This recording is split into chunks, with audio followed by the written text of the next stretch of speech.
Ouch. Where on earth did that come from? It's finished here at St James's Park. Newcastle United 1, AFC Bournemouth 4. And this is the last word.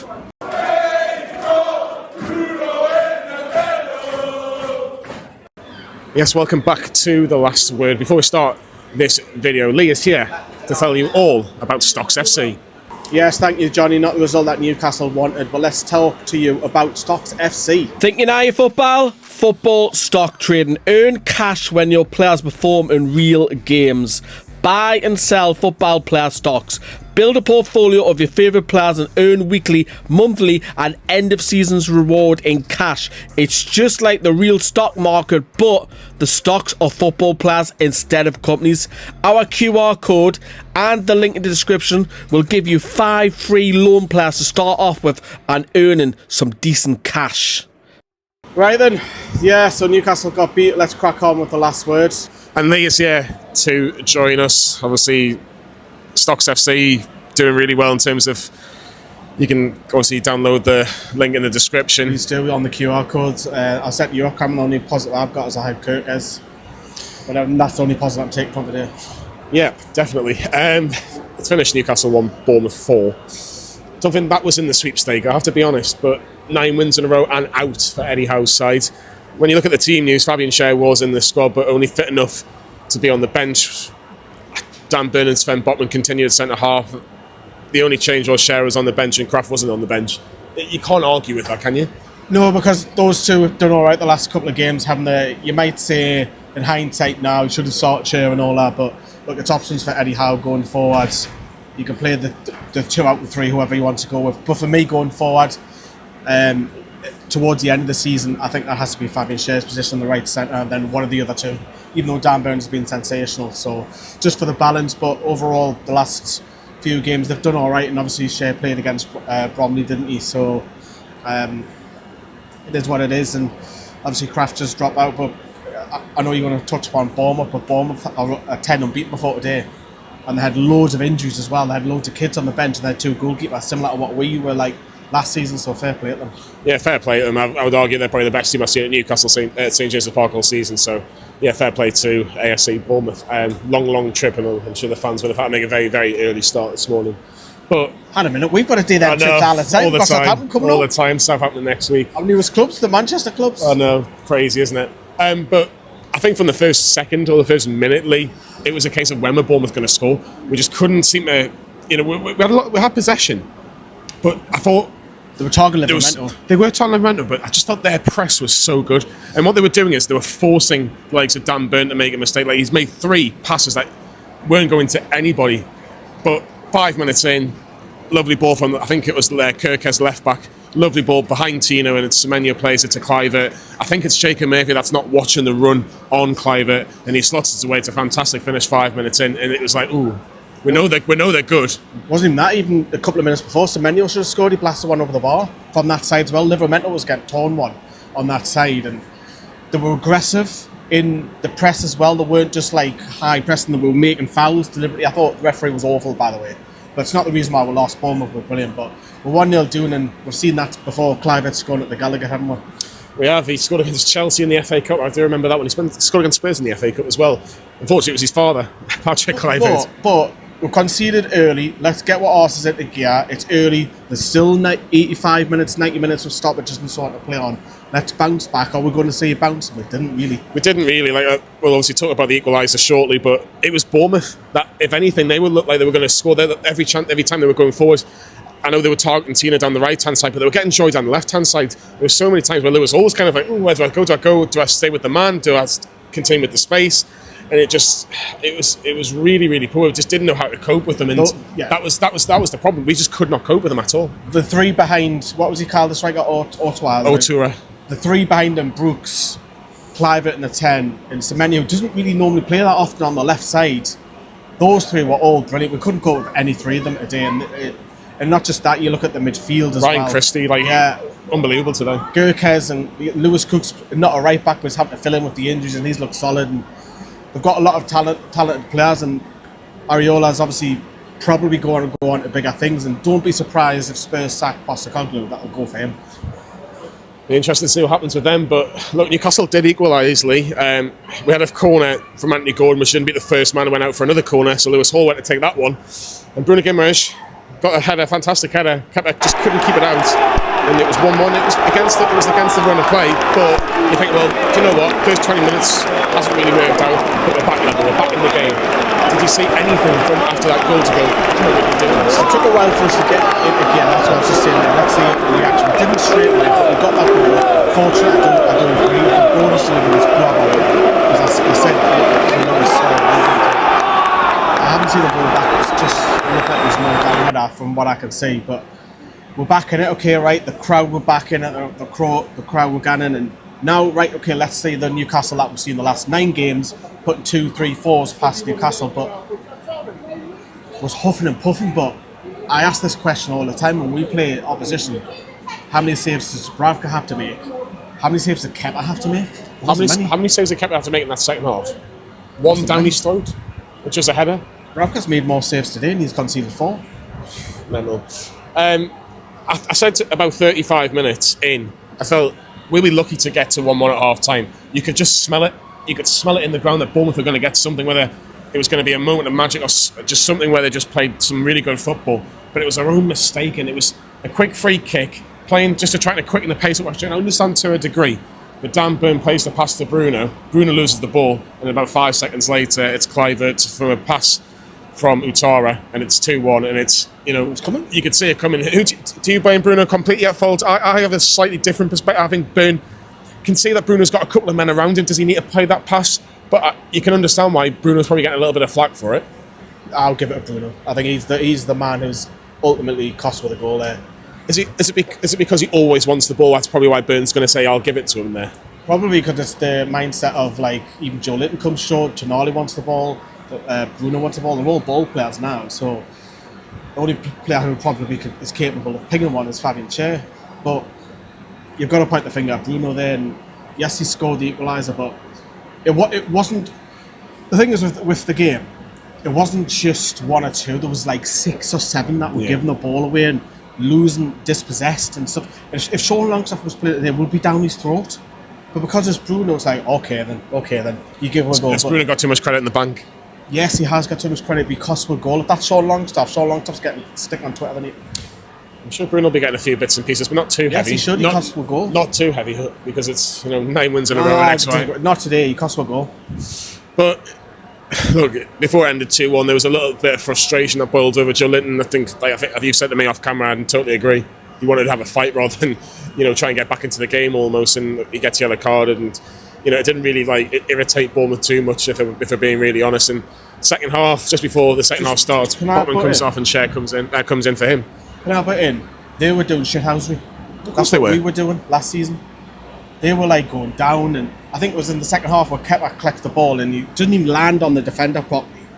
But the play acting. Oh, I know they know what they're doing. The play acting, and they're doing it with Joe Linton. It's just, and Iraola's like this constantly on the touchline, like Arteta. He doesn't fucking hit saying Iraola, but fair play. And then they haven't just nicked it. They've destroyed the housery. Let's bring this back to Newcastle, because we used to do that. Even when we were winning recently, we weren't really bringing the housery back. So, but yeah, I've gone on a tangent because I wanted to mention that. But we don't know what the Botman situation is. Was it tactical or was it? I think it was. I kind of said it before the game. It's been Dan Burn that went off. Yeah, I agree. I agree. I think it had to be Botman and Schär. I think Burn just, like I say, it was an off day. It was an off day, and I'm not going to give him too much stick, and I'm not going to give Tino Livramento too much stick, because I don't think he should have played 90 minutes today. And I'm going to touch about the substitutions that Eddie Howe made in a second. But something had to change, and he did take off Botman, he put Schär on. Didn't really see any joy, really, at all. He's very isolated. Murphy didn't really see a lot of him today. Gordon was a bit huffing and puffing, as you mentioned before. But Bournemouth, then he went 3-1 up. The ball didn't go out of play. But how many chances did they have before they actually hit the The VAR doing that, obviously, we're the other end of the But thankfully, and I thought that VAR decision went our way. I thought, right, that's it. That's your wake-up call, right? We're going to get back in it. We're going to get the equaliser, but no change. It was constantly Bournemouth. And then I think, if I remember rightly, 10 minutes later, there was a massive scramble where Dubravka had to claw off the line somewhere. And then I think it's clear, and it's like, God, they're going to score third here. Yeah, and you're just thinking it was a matter of if, not when. But what could Newcastle United do? What can they do to get back in the game? they got to a certain point in the pitch, but they didn't really do anything. I think the only thing that I can really remember was a header from a corner, which went straight down the keeper's throat. He's not going to not drop that in his net. So they isolated these massively, and I think you could see that was a game plan, but he was desperate to score because he wanted that free kick. And was that the right decision? Nah, every day of the week that Trippier has a net. I can completely. I want a Trippier to take. I have to be honest, but can you blame Isak in the format he's in? No, he can't, because he's getting frustrated that he's not in the game. Yeah. So he's like, I'll take this free kick. And realistically, how often have you seen Isak take free kicks this season? 2? Not many. But Isak's free kick hit the wall, and Gordon's shot went well over the bar. That was probably the best it got really before Bournemouth made it 3-1, and it's so goal. It was a fantastic goal, and I'll talk about the goal first in a second. But again, just a clearance that was just kind of hit anywhere, hit and hope clearance. And the thing is, the difference was Bournemouth had so many hit and hope clearances, but it was almost like they kind of knew where they wanted to go. I know that probably it contradicts hit and hope, but it was almost like you saw a Semenyo, you saw a Tari, you saw David Brooks in those positions where they needed to be. Where for us, it was just not going to a Newcastle player, and it was almost a case where let's just hope it goes to a Newcastle player. But I think it was Anthony Gordon's clearance that came back out to Kluivert, and fair play to him. It's a hell of a strike, and look, a hat-trick at St James's Park. Not many players have done that in recent years. Dad couldn't do that. No, and look, it's an absolutely incredible strike. Dubravka rooted to the spot, and that was 3-1 Bournemouth in game set match. Yeah, people are whacking it on. That's a great hit. Unbelievable hit. I'm not going to question Dubravka on that, but and there's times that I've come out and done videos with you earlier this season, this tiki-taka going across the box, sometimes you've just got to have a hit. Have a pop. And you have Joe little layoff to Gordon, little layoff to Willock. It's like, hit it, just have a pop.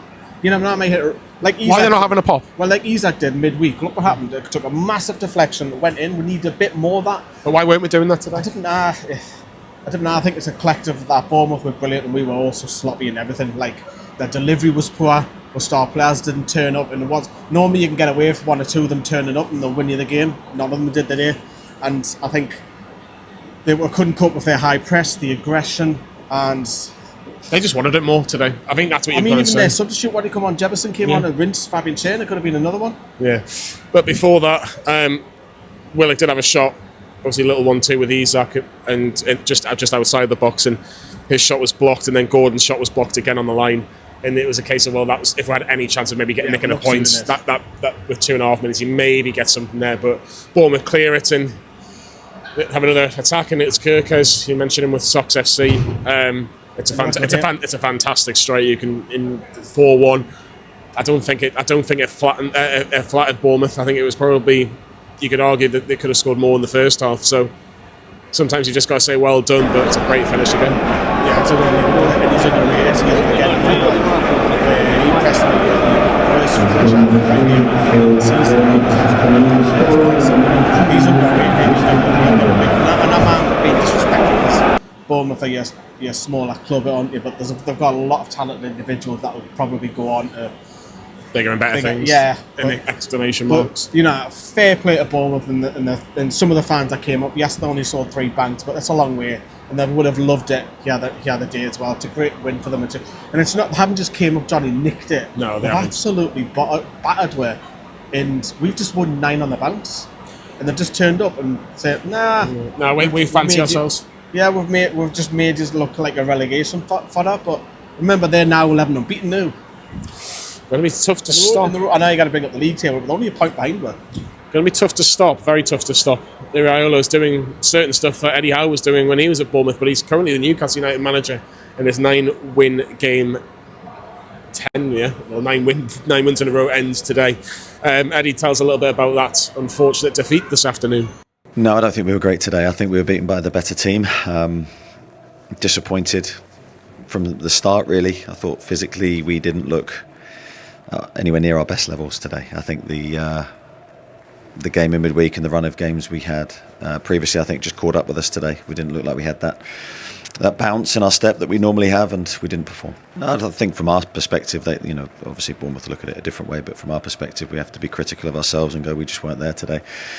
That's not the performances we've seen of late, when we have to accept that and try and come back stronger. Yeah, I think they played very well. They pressed us very well. They upset our rhythm. We didn't adjust to that well enough.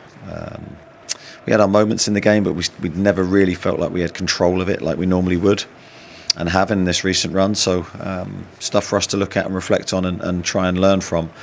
I have to give them a lot of credit for how they played and the pressure that they put us under, and their athleticism, I think, was the standout feature, especially in that second half.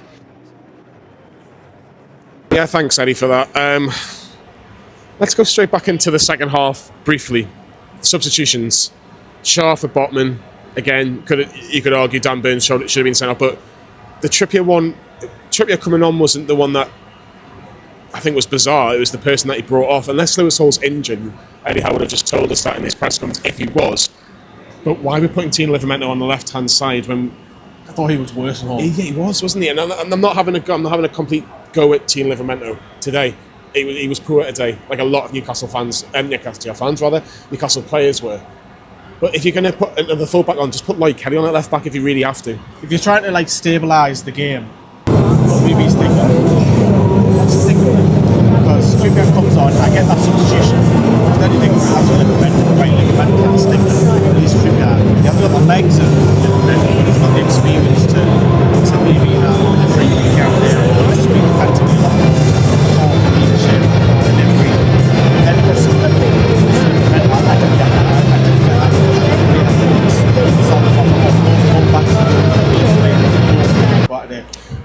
They really were. Let's have a look at the Premier League table. Of course, we don't know any of the 3 o'clock results. I don't think many of them really impact us too much. But Newcastle are still 4th in the Premier League table. Before kick-off, Villa were 3 points behind. We don't know how they're getting on, of course, but it's getting a bit tight now, isn't it? Bournemouth are there or thereabouts. Manchester City are there or thereabouts behind us. Chelsea can go above us if they beat Wolves on Monday night. It's a good thing we have won nine games in a row in all competitions, because if we weren't, we wouldn't have the luxury to maybe have an off day today. Right, Bournemouth, as I say, they're only a point behind before we spot Eddie Howe. I think this could be a wake-up that we need, because it's all good winning nine in a row, because there's been a little bit of signs the last couple of games where it hasn't been all dominant, and then Bournemouth have came and just ripped it apart. It could be, and I think it's also, just want to point out, we don't have a midweek game for a change. We've been playing basically 2 games since 5 weeks back. Well, the next time we have a midweek game is the Cup semi-final on the 5th of February against Arsenal here. Yeah, just a tiny little game, that one. But the thing is, though, if you're wanting the blueprint of how to beat Newcastle at St James's Park, that is pretty much it today. So it's a week on the training pitch, 5 days, because they'll have a couple of days off. Longer time to plan. And you're up against a side that next weekend, on paper, you'd think you would go to win, but obviously football isn't played on paper, because we all would have thought that we would have won today. It's very tight in Champions League. We're still in a great position. Just hope that Newcastle turn around. I think one game a week will help, and we can all think about that's Will we see any transfer activity next week? Because all flags that are displayed for Miguel Almiron, looks like that probably his last. Well, from all the noises that you hear, that it's very unlikely that he's going to be at St James's Park come the 1st of February against Fulham. I know the Lloyd Kelly one isn't as advanced, but Miguel Almiron, people would say that it's probably 6 months too much in terms of how long he should have been here. Maybe some people would even argue a year.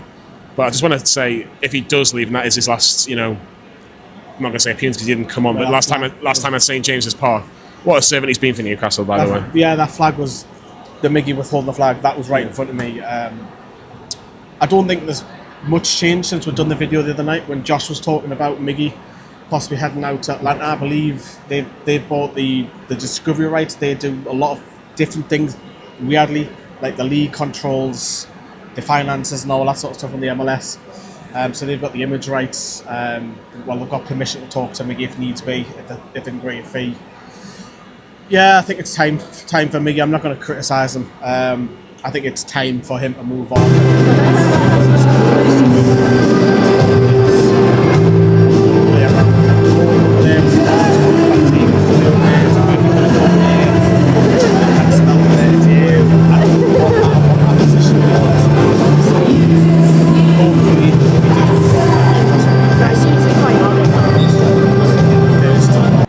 For 3 transfer windows, and I don't think that'll go down well come February the 1st. I think it's not leaving ourselves short. That's the biggest thing. Don't leave yourselves short for the last 4 months of the season when you've got a chance of getting into Europe, a chance of being in a cup final, maybe even winning it, who knows. later down the line, give yourself every possibility to give yourself that chance to make history. Do you know what's weird as well? That the Dubravka, Kelly, and Almiron, all three clubs have spoken out saying that they want him. It's not often that happens in public, and there's maybe because the English media is a little bit different. And Eddie Howe's always well guarded when he speaks about a player. Well, it's all coming from abroad that these presidents, Christian Fuchs from Charlotte talked about, well, we want Miggy, and now Al Shabaab have said that we want him, and it's like it's coming noise from the outside, and hopefully that doesn't distract the lads. But it'd be interesting if Dubravka does stay, because Nick Pope is due back next weekend. No, personally, it could have been, and it's not down to Dubravka like Newcastle United today. I think Dubravka has to continue. I think Pope will put pressure on him. That's what you want. You want him to put pressure on him. Who knows? Newcastle might say, look, thank you, Mark, for everything you've done. We'll take that. Who knows? Probably too difficult to say because it's only 20 minutes after the full-time whistle. I think Dubravka has to start. I think if we do any deals, because we've seen a couple of the under-21s now head out. Well, the women are being busy, and obviously they've signed a couple of players. I think if with the lads, the first team, I think it'll all happen right at the very end. I think, do you know what it is? I actually just think even one signing would spur everybody on.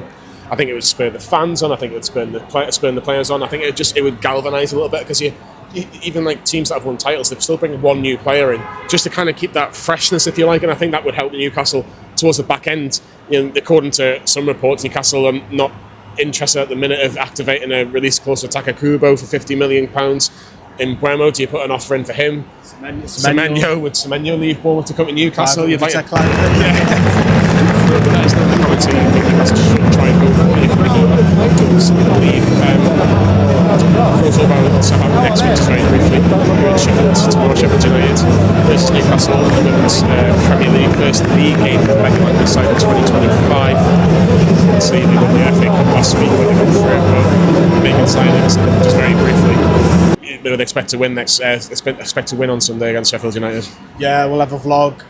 We're still waiting on press, but I've got the tickets in the worst case scenario. But me and Dale will be doing there. You'll see all the regulars, Dave are in. There's a lot of Americans down there and so on. But yeah, they've signed Charlotte Woodrow. We've known about that for Woodrow, for a while, and they have another sign, but I'm not going to reveal that in case I get myself into trouble.